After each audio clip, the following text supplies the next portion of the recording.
You ask Tiger to solve. This deals with linear equations with one unknown. The final result is w equals 3. Let's solve it step by step. Simplify the expression. Expand the parentheses. Multiply the coefficients. Simplify the arithmetic. Group like terms. Combine like terms. Swap sides.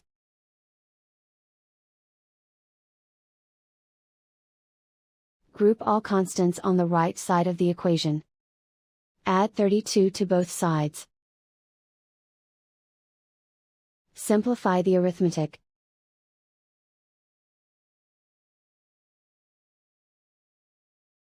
Isolate the w. Divide both sides by 12. Simplify the fraction. Find the greatest common factor of the numerator and denominator.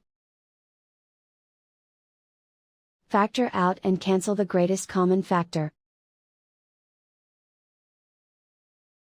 And so the final result is w equals 3.